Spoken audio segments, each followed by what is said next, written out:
A parada é o seguinte: se você é fã de Donkey Kong, assim como eu sou, você tem que ver esse vídeo. Por que Donkey Kong atrasou uma geração? Vem comigo.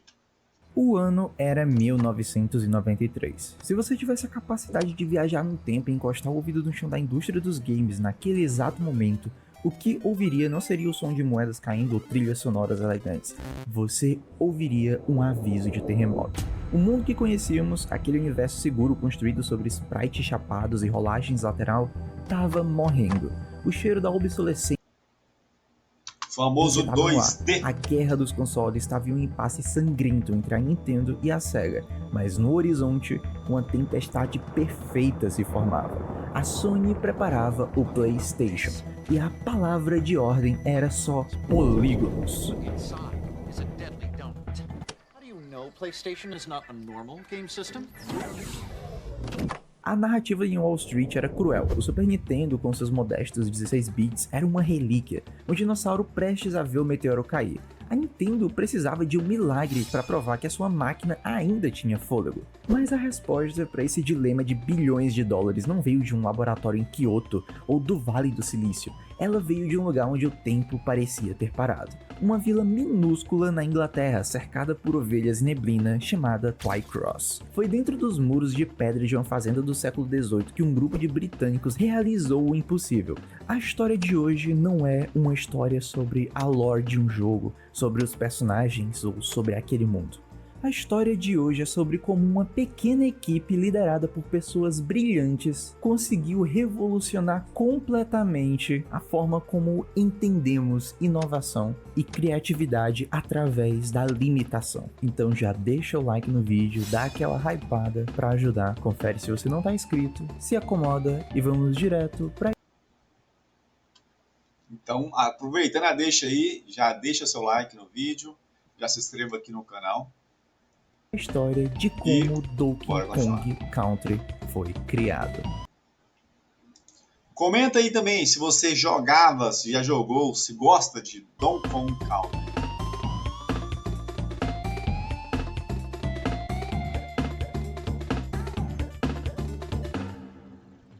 Para entender a loucura desse projeto, você precisa entender a Harryware. Eles não operavam como uma empresa normal, eles operavam como uma agência de inteligência da Guerra Fria. Imagina celeiros antigos, com vigas de madeira expostas, mas recheados com a tecnologia mais cara do planeta. Foi nesse cenário rústico que os irmãos Stemper fizeram a aposta financeira mais arriscada da história da empresa. Eles ignoraram os kits de desenvolvimento da Nintendo e compraram estações de trabalho da Silicon Graphics Inc., as monstruosas SGI Challenge. Essas máquinas não eram computadores, eram supercomputadores do tamanho de geladeiras, custavam 80 mil libras cada uma. Eram as mesmas bestas usadas para criar o T-Rex do Jurassic Park, por exemplo. O risco físico era real, essas máquinas geravam tanto calor que a Harryware instalou dutos de ar-condicionado industrial dentro dos celeiros medievais apenas para impedir que os componentes derretessem. O consumo de energia ameaçava derrubar a rede elétrica da vila e o piso da fazenda precisou ser reforçado para não afundar com o peso do hardware. Tudo isso para quê?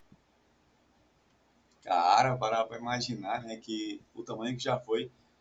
E isso, na verdade, não é nada, né? Se você pegar os primeiros computadores criados, era um monstro, eram prédios, né? Praticamente os computadores eram uns prédios. Mas isso aí nos anos 90. Então, assim, muito recente se parar para analisar, né, cara?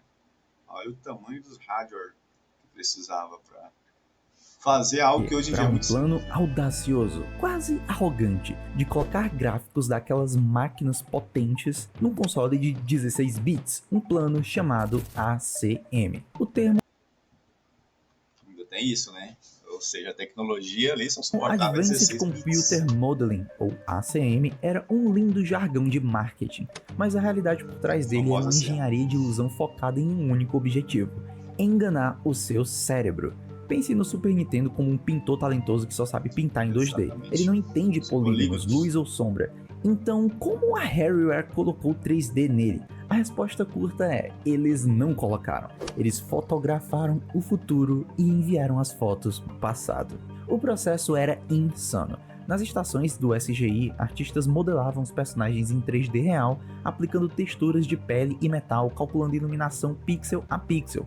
As máquinas levavam horas para renderizar um único quadro. O resultado eram imagens estáticas de altíssima resolução, com milhões de cores. E aqui estava o problema matemático. O Super Nintendo só poderia mostrar 265 cores, então como enfiar esse elefante numa caixa de fósforo? A Rareware criou conversores proprietários.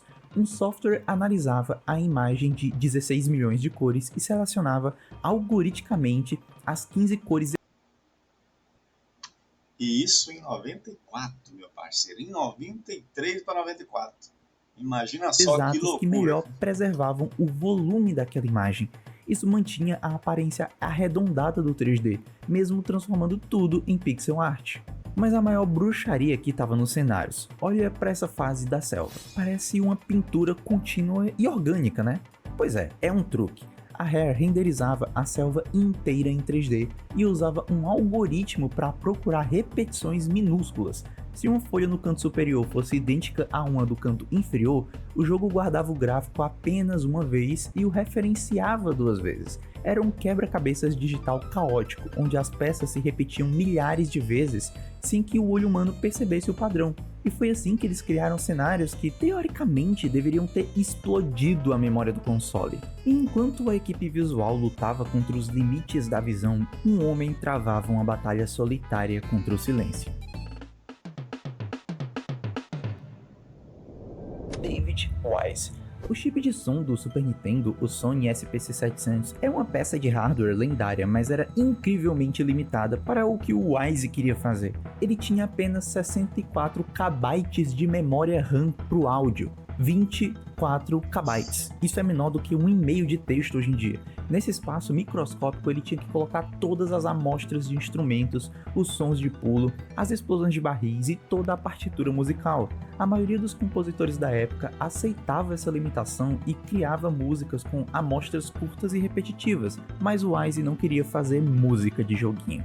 Ele queria a atmosfera, ele queria o som da natureza, sintetizadores evolutivos que lembravam o rock progressivo e a ambient music dos anos 80. Ele queria que a floresta respirasse. Para conseguir isso, ele utilizou uma técnica inspirada no sintetizador Korg Wave Station, chamado Wave Sequence. Em vez de gravar uma nota longa de flauta ou sintetizador, o que ocuparia toda a memória do cartucho, o Wise quebrava o som em micro-ondas de ciclo único.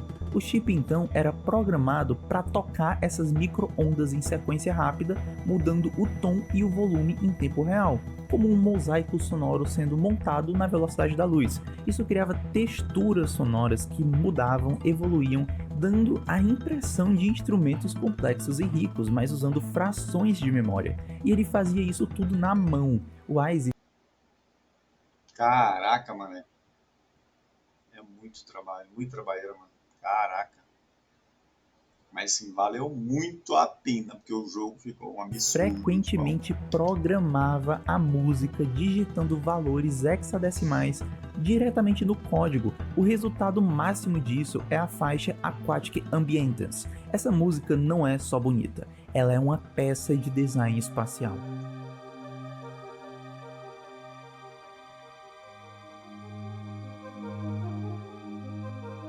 Usando o efeito de eco nativo do hardware do Super Nintendo e as texturas líquidas do Wave Sequence, Wise convenceu o cérebro dos jogadores de que eles estavam submersos. O som dava uma profundidade física, uma pressão de água, o que o gráfico 2D não conseguiria transmitir simplesmente sozinho.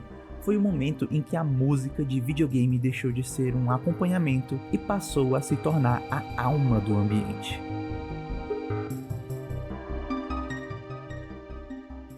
E agora que tínhamos o corpo gráfico e a alma sonora, faltava o coração. Como tudo isso seria jogado? Toda essa tecnologia seria um exercício de vaidade se o jogo não fosse divertido. A Rare tinha construído uma Ferrari, mas precisava aprender a dirigir ela. E aqui a equipe teve que tomar uma decisão de design que chocava frontalmente com a tradição leve e precisa da Nintendo. Primeiro, a identidade do protagonista. Kevin Bayliss, o artista responsável, inicialmente desenhou o Donkey Kong, que era puro anos 90. Ele tinha uma espingarda, um visual militar e parecia pronto para uma guerra futurista. A Nintendo sabiamente vetou isso. O Miyamoto, do outro lado do mundo, sugeriu uma única alteração: a gravata. Parece bobo, mas a gravata vermelha foi o golpe de gênio. Ela mantinha a anatomia muscular e realista que o 3D permitia, mas dizia ao jogador: ele é civilizado, ele é um herói, ele é carismático, humanizava aquela besta. Mas o maior risco estava no controle. Em Super Mario World, o Mario é preciso. Ele para instantaneamente. Em Donkey Kong Country, a Rare introduziu inércia e massa. Como o modelo visual do gorila parecia pesado e denso, a Rare programou o movimento para refletir isso. Ele demora para acelerar, ele demora para frear, e quando você bate no chão, você sente o peso. Isso E você sente essa diferença aí quando você joga com um macaquinho menor, né? Quando você joga com um macacão, quando você joga com um macaquinho menor, dá uma diferença da jogabilidade do controle. É bem diferente, na verdade. Não é mais leve, você sente criou a leveza do mecânica controle. Roll Jump, rolar para ganhar momento e se lançar no abismo, o que se tornou a assinatura do jogo. E falar de design nos leva inevitavelmente a um dos maiores mitos da história dos games, que envolve Donkey Kong Country: a lenda de que Shigeru Miyamoto odiava o Donkey Kong Country. A história que correu o mundo diz que o Miyamoto teria falado que Donkey Kong Country prova que os jogadores vão tolerar uma jogabilidade medíocre se a arte for bonita. É uma frase muito forte, é dramática e quase certamente falsa. Os documentos da época e os relatos de ex-funcionários, na verdade, indicam que isso foi muito amplificado pela mídia ocidental para criar uma rivalidade. A realidade é que o Miyamoto trabalhou em colaboração com a Rareware. Ele enviou esboços, ele aprovou o design e havia sim um choque filosófico. O Miyamoto preferia a arte desenhada à mão, o que culminou em Yoshi's Island, enquanto a Rare procurava o fotorrealismo. Mas não era ódio, era uma tensão criativa entre o abstrato oriental e o técnico ocidental. E foi dessa tensão que nasceu o equilíbrio perfeito do jogo. Quando Donkey Kong Country chegou às prateleiras em novembro de 1994, o impacto foi nuclear. A campanha de marketing com a fita VHS Exposed vendeu a ideia de que aquilo era tecnologia alienígena acessível. E funcionou. O jogo vendeu mais de 9 milhões de cópias. Mas mais importante do que o dinheiro, ele comprou o ativo mais valioso do mundo para Nintendo: o tempo. Ao olhar para o Donkey Kong Country, milhões de crianças e pais Na verdade, ele aumentou muito o tempo ali do Nintendo, né? Isso é verdade. O Donkey Kong, ele conseguiu fazer ali uma geração de fãs, inclusive eu, particularmente, gosto muito desse jogo também. Sempre que possível, hoje em dia, com menos tempo, mas sempre que possível, ainda jogo ainda. Donkey Kong 1, 2, Donkey Kong pensaram: 3. por que eu preciso de um PlayStation ou um Sega Saturn de 32 bits se meu Super Nintendo consegue fazer isso? A Rare conseguiu estender a vida útil do Super Nintendo por mais 2 anos vitais, segurando as pontas até a chegada do Nintendo 64. O legado do Donkey Kong Country não é apenas visual, é uma lição de ambição. É a história de como restrições extremas, memória, processamento, tempo não limitaram a criatividade, mas impulsionaram ela. Eles pegaram supercomputadores de nível militar, máquinas feitas para simular clima e explosões, e usaram para criar um macaco de gravata correndo atrás de bananas numa floresta digital.